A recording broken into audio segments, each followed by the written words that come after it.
CNN. Vamos direto aqui às imagens do Senado Federal, porque neste momento o Senado aprova o texto base da reforma tributária. Votação foi em primeiro turno. Senadores agora analisam os destaques. Vale lembrar que o texto base foi aprovado por 53 votos a 24 em primeiro turno. Senadores ainda precisam analisar os destaques para concluir esse turno de votação e possivelmente depois o segundo turno de análise. Vamos com o nosso repórter Pedro Teixeira, que está ao vivo lá do Senado. Pedro?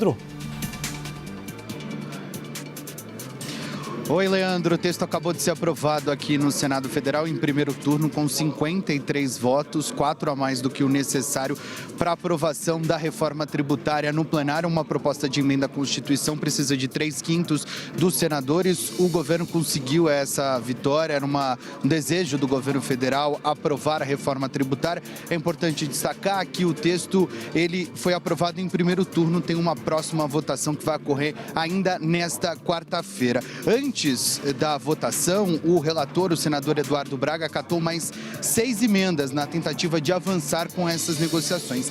Na prática, estas emendas, Leandro, ampliam um pouco mais o número de setores que terão algum tipo de isenção fiscal. Neste momento, os senadores votam 3 destaques, que são eventuais alterações no texto. São destaques apresentados pelo PL, pelo PP e também pelo Republicanos. A expectativa da liderança do governo é que esses destaques sejam rejeitados. Afinal de contas, as emendas que de alguma forma tinham algum tipo de consenso foram acatadas pelo senador, o relator Eduardo Braga. Bom, com as modificações que foram feitas aqui no Senado Federal, o texto agora retorna para a Câmara dos Deputados. Antes, na CCJ, o número de modificações feitas pelo Senado era de cerca de 15.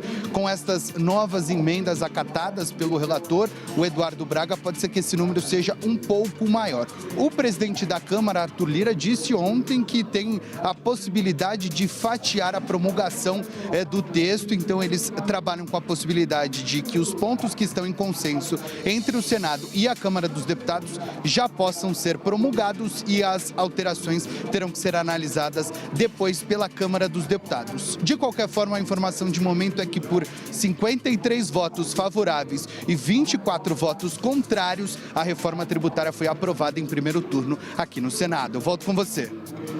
Obrigado, Pedro, pelas informações. Qualquer novidade aí no plenário do Senado, por favor, aciona a gente aqui que você retorna com informações atualizadas. Obrigado.